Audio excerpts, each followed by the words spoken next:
السلام علیکم ورحمۃ اللہ وبرکاتہ۔ میرے عزیز بھائیوں اور دوستو، آج ہم ایک ایسے واقعے کے بارے میں بات کرنے جا رہے ہیں جو صرف ایک قصہ نہیں بلکہ پوری انسانیت کے لیے ایک بہت بڑا سبق ہے۔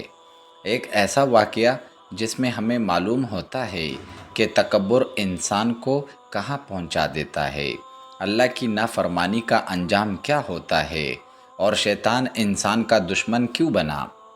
کیا آپ نے کبھی سوچا کہ ابلیس آخر کون تھا؟ وہ جس نے اللہ تعالیٰ کے حکم کے سامنے جھکنے سے انکار کر دیا، وہ کیوں اتنا مغرور ہوا؟ اور حضرت آدم علیہ السلام کو اللہ تعالیٰ نے اتنا بڑا مقام کیوں عطا فرمایا؟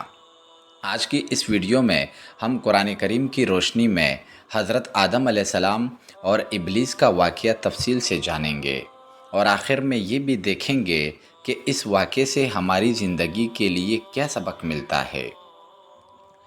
ناظرین، اللہ تعالیٰ نے اس پوری کائنات کو پیدا فرمایا۔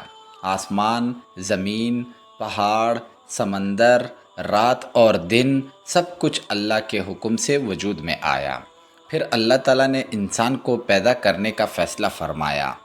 قرآن کریم میں اللہ تعالیٰ فرماتا ہے کہ اور جب آپ کے رب نے فرشتوں سے فرمایا کہ میں زمین میں ایک خلیفہ بنانے والا ہوں، جب اللہ تعالیٰ نے فرشتوں کو بتایا کہ زمین پر ایک ایسی مخلوق پیدا کی جائے گی جو وہاں آباد ہوگی، تو فرشتوں نے ادب کے ساتھ عرض کیا، اے ہمارے رب، کیا تو زمین میں ایسی مخلوق پیدا کرے گا جو فساد کرے گی اور خون بہائے گی، جبکہ ہم تیری حمد کے ساتھ تسبیح کرتے ہیں اور تیری پاکیزگی بیان کرتے ہیں؟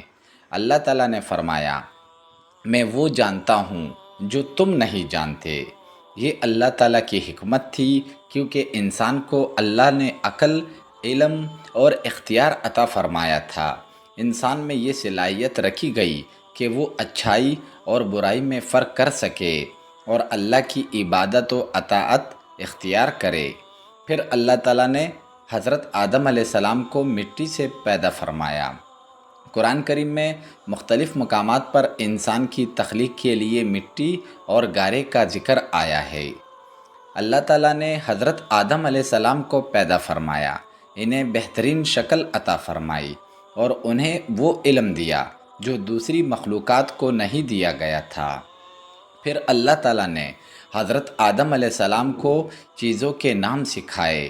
جب اللہ تعالیٰ نے فرشتوں کے سامنے ان چیزوں کو پیش کیا اور ان کے نام پوچھے تو فرشتوں نے عرض کیا، اے اللہ، ہمیں تو صرف اتنا علم ہے جتنا تو نے ہمیں سکھایا ہے، بے شک تو ہی سب کچھ جاننے والا اور حکمت والا ہے۔ پھر حضرت آدم علیہ السلام نے اللہ کے حکم سے ان چیزوں کے نام بتائے۔ یہاں ہمیں ایک بہت بڑا سبق ملتا ہے کہ اللہ تعالیٰ جسے چاہے علم اور عزت عطا فرماتا ہے۔ انسان کی اصل عزت اللہ کی عطا کردہ ہدایت اور علم سے ہے۔ پھر وہ وقت آیا جس نے انسان اور شیطان کے درمیان دشمنی کی بنیاد رکھ دی۔ اللہ تعالیٰ نے فرشتوں کو حکم دیا کہ وہ حضرت آدم علیہ السلام کے سامنے سجدہ کرے۔ یہ سجدہ عبادت کا نہیں تھا بلکہ اللہ تعالیٰ کے حکم کی تعمیل اور حضرت آدم علیہ السلام کے اعزاز کے لیے تھا۔ تمام فرشتوں نے اللہ کے حکم کے سامنے سر جھکا دیا، لیکن ایک مخلوق ایسی تھی جس نے انکار کر دیا، وہ تھا ابلیس۔ ناظرین، قرآن کریم ہمیں بتاتا ہے کہ ابلیس نے اللہ تعالیٰ کے حکم کی نافرمانی کی۔ جب اللہ تعالیٰ نے اس سے پوچھا کہ تو نے سجدہ کیوں نہیں کیا، تو ابلیس نے تکبر بھرا جواب دیا۔ اس نے کہا، میں اس سے بہتر ہوں، تو نے مجھے آگ سے پیدا کیا اور اسے مٹی سے پیدا کیا۔ یہی وہ لمحہ تھا جب ابلیس کی اصل بیماری ظاہر ہوئی، اور وہ بیماری تھی تکبر۔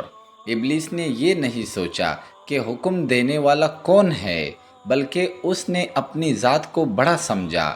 اس نے اپنی پیدائش کو عزت کی وجہ سمجھا اور اللہ کے حکم کے سامنے اپنی رائے کو ترجیح دی۔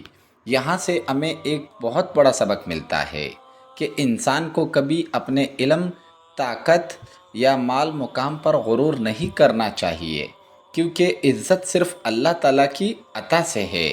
ناظرین کرام، ابلیس اللہ تعالیٰ کی عبادت کرنے والوں میں سے تھا، لیکن جب امتحان آیا تو اس کے دل کا تکبر ظاہر ہو گیا۔ اس سے معلوم ہوتا ہے کہ اصل کامیابی صرف زیادہ عبادت کا نام نہیں، بلکہ اللہ کے حکم کے سامنے مکمل جھک جانے کا نام ہے۔ جب ابلیس نے نافرمانی کی تو اللہ تعالیٰ نے اسے فرمایا کہ وہ یہاں سے نکل جائے، کیونکہ وہ تکبر کرنے والوں میں سے تھا۔ لیکن ابلیس نے اپنی غلطی ماننے کے بجائے ایک اور راستہ اختیار کیا۔ اس نے اللہ تعالیٰ سے قیامت تک مہلت مانگی۔ قرآن کریم میں آتا ہے کہ ابلیس نے کہا کہ مجھے اس دن تک مہلت دے جب لوگ دوبارہ اٹھائے جائیں گے۔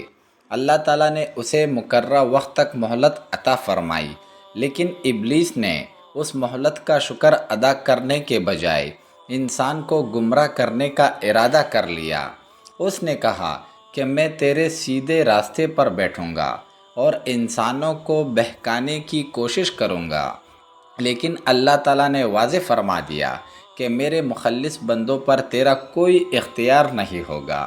یہ بات ہمارے لیے بہت اہم ہے کہ شیطان وسوسہ ڈال سکتا ہے، بہکا سکتا ہے، لیکن وہ کسی انسان کو زبردستی گناہ پر مجبور نہیں کر سکتا۔ انسان کے پاس اختیار ہے کہ وہ اللہ کی اطاعت کا راستہ اختیار کرے یا شیطان کے پیچھے چلے۔ اس کے بعد اللہ تعالیٰ نے حضرت آدم علیہ السلام اور حضرت حوا علیہ السلام کو جنت میں رہنے کا حکم دیا۔ اللہ تعالیٰ نے انہیں بہت سی نعمتیں عطا فرمائی، لیکن ایک خاص درخت کے قریب جانے سے منع فرمایا۔ یہ اللہ تعالیٰ کی طرف سے ایک امتحان تھا۔ ابلیس جو حضرت آدم علیہ السلام کا دشمن بن چکا تھا، اس موقع کی تلاش میں تھا کہ انسان کو اللہ کے حکم سے دور کرے۔ اس نے حضرت آدم علیہ السلام اور حضرت حوا علیہ السلام کو بہکانے کی کوشش کی اور انہیں وسوسہ دیا۔ اس نے انہیں ایسی باتوں سے متاثر کرنے کی کوشش کی جو حقیقت نہیں تھی۔ آخر کار حضرت آدم علیہ السلام اور حضرت حوا علیہ السلام سے لغزش ہوئی، لیکن یہاں ایک بہت بڑا فرق ہے۔ حضرت آدم علیہ السلام نے غلطی کے بعد تکبر نہیں کیا، بلکہ اللہ تعالیٰ کے سامنے عاجزی اختیار کی اور توبہ کی۔ قرآن کریم میں ان کی دعا کا ذکر بھی آتا ہے، اے ہمارے رب، ہم نے اپنی جانوں پر ظلم کیا، اور اگر تو ہمیں نہ بخشے اور ہم پر رحم نہ کرے تو ہم ضرور نقصان اٹھانے والوں میں سے ہو جائیں گے۔ اللہ تعالیٰ نے ان کی توبہ قبول فرمائی، کیونکہ اللہ تعالیٰ بہت زیادہ توبہ قبول کرنے والا اور رحم فرمانے والا ہے۔ ناظرین کرام، اس واقعے کے بعد حضرت آدم علیہ السلام اور حضرت حوا علیہ السلام کو زمین پر بھیجا گیا۔ یہ دنیا انسان کے لیے امتحان کی جگہ بن گئی، جہاں ہر انسان کو زندگی گزارنے کے لیے اللہ تعالیٰ کی ہدایت کے مطابق چلنے کا موقع دیا گیا۔ لیکن ایک بات یاد رکھنی چاہیے کہ ابلیس نے اسی وقت انسان سے دشمنی کا اعلان کر دیا تھا۔ وہ قیامت تک انسان کو بہکانے کی کوشش کرے گا، اسے نیکی کے راستے سے ہٹانے کی کوشش کرے گا، لیکن اللہ تعالیٰ نے اپنے بندوں کو اس سے بچنے کا راستہ بھی بتایا۔ اللہ تعالیٰ نے قرآن کریم میں فرمایا کہ جو لوگ اللہ کی ہدایت کی پیروی کریں گے ان کے لیے نہ خوف ہوگا اور نہ وہ غمگین ہوں گے۔ میرے عزیز بھائیوں، حضرت آدم علیہ السلام اور ابلیس کا یہ واقعہ ہمیں کئی عظیم سبق سکھاتا ہے۔ ابلیس کی سب سے بڑی غلطی یہی تھی کہ اس نے اپنے آپ کو بڑا سمجھا۔ اس نے اللہ کے حکم کے سامنے جھکنے کے بجائے اپنی سوچ کو ترجیح دی۔ انسان کو ہمیشہ عاجزی اختیار کرنی چاہیے، کیونکہ اللہ تعالیٰ کو غرور پسند نہیں۔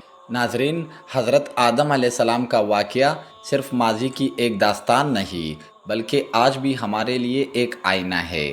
ہر انسان کی زندگی میں ایسے مواقع آتے ہیں جہاں اسے فیصلہ کرنا ہوتا ہے کہ وہ اللہ کے حکم کو ترجیح دے گا یا اپنی خواہش کو۔ ابلیس نے تکبر اختیار کیا اور نقصان اٹھایا، جبکہ حضرت آدم علیہ السلام نے عاجزی اختیار کی اور اللہ کی رحمت حاصل کی۔ اللہ تعالی ہمیں بھی تکبر، حسد اور شیطان کے وسوسوں سے محفوظ فرمائے، ہمیں قرآن و سنت کے مطابق زندگی گزارنے کی توفیق عطا فرمائے اور ہمارا خاتمہ ایمان پر فرمائے۔ اگر آپ کو یہ معلومات پسند آئی ہو تو ویڈیو لائک کرے، اپنے دوستوں اور اہل خانہ کے ساتھ شیئر کرے اور ایسی مزید اسلامی معلومات کے لیے ہمارے چینل کو سبسکرائب کرے۔